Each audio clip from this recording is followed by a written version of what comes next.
TGIF everyone, good morning, good morning. Welcome to today's episode. 3 points that you can look to hear in today's edition. We'll mention a stock that has gone up 92% from March lows and has hit a new all-time high. Trump's tweets and Beijing's response to it, and what to look for in Alibaba's earnings release later today. US stocks fell on Thursday as rising tension between America and China added to a concern about the pace of recovery from the pandemic itself. The stocks hit lows of the day after China responded to an overnight accusation from Trump, warning that it will safeguard its sovereignty, security and interests and threaten countermeasures. Remember, Mr. Trump tweeted late Wednesday night that China's disinformation and propaganda attack on the United States and Europe is a disgrace. The yield on the 10-year treasuries dipped to about 0.67%. The dollar strengthened against every G10 peer, with the Swiss franc being the biggest loser. Sectorally, all sectors were down. Industrials eked out a small little gain, but all other sectors were down. Oil posted its longest streak of gains in more than a year in New York, buoyed by output cuts. Gold was down, and Asian equity futures are pointing towards a lower opening. Investors will watch China's annual legislative conclave, which is the National People's Congress meeting that starts today, for new spending plans, progress on the coronavirus vaccine development, and more clues about the economic recovery pattern. Beijing is also increasing its control on Hong Kong. We will get to know more details about that. The NPC will write rules against sedition, foreign interference and terrorism into the city's basic law. This is what the SCMP has reported. The move could fuel fresh unrest. The opposition lawmakers said it will destroy Hong Kong's status as a financial center. Mr. Trump has also pledged unspecified retaliation, and the US senators will offer a sanctions bill. So lots of stuff happening in China which we need to watch for.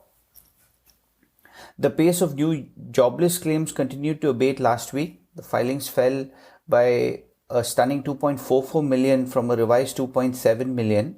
So the 9-week total is 38.6 million. Continuing claims rose to 25.1 million from a revised 22.5 million. So Bloomberg Economics is forecasting a plunge in May's non-farm payrolls of about 7 million with an unemployment rate of 20%. Hence the calls for more stimulus. So Fed Vice Chair Richard Clarida echoed New York Fed's John Williams and said that the US might need more fiscal and monetary support. The country can afford significantly more government support, said Williams. Steve Mnuchin doesn't seem to disagree. The Treasury Secretary said that there is a strong likelihood of needing another stimulus bill. Moving on to equities, KKR is in advanced talks to buy 1.5 billion stake in Reliance Jio at a valuation as high as 65 billion as reported by FT. Baidu is considering delisting from Nasdaq and moving to an exchange closer to home to boost its valuation. Now, Reuters reported that it believes itself to be undervalued. Starbucks CEO Kevin Johnson said sales are recovering as the coffee chain moves towards normalizing its operations. Over the last week, it regained about 60 to 65% of prior year comparable US store sales, he said in a statement. So sales in China have also bounced back to about 80% from a year earlier levels. So those are interesting consumer trends that we can pick off. In earnings news, Nvidia's quarterly revenue and earnings beat.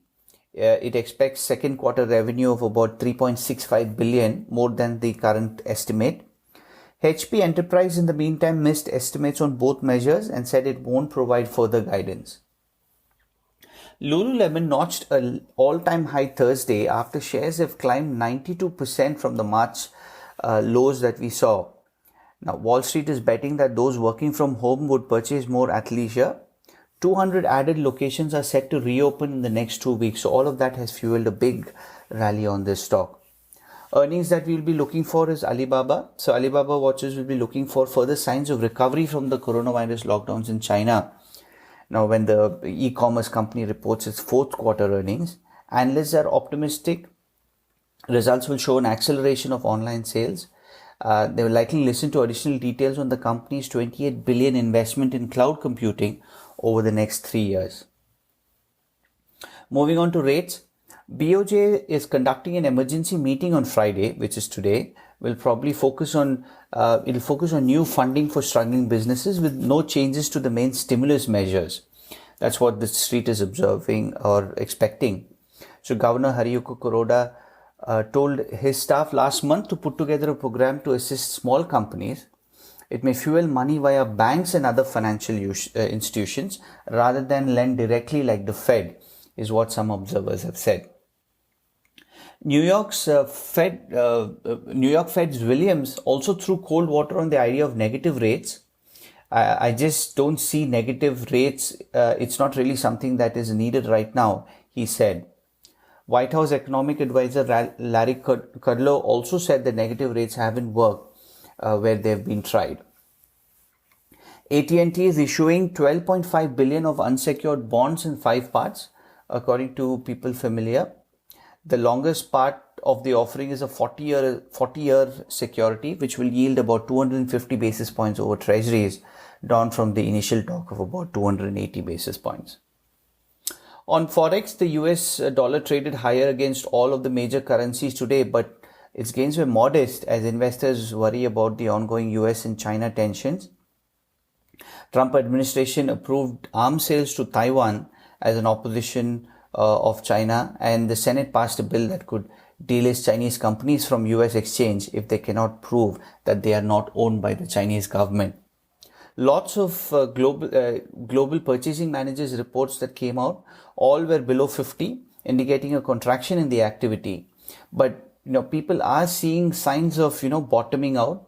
So rather than for surveys and official numbers, many investors are watching real-time data for better sense of how economies are recovering.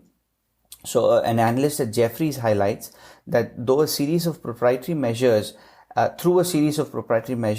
that monitor the pace of countries reopening, there are signs of stability in things like traffic congestion, mass transit usage, flights, etc. But they're not seeing a major growth yet. So that was an interesting broad-based analysis that we can look at. So that is your market update. Have a good weekend, and have a good day, and have a good weekend, and I'll speak soon.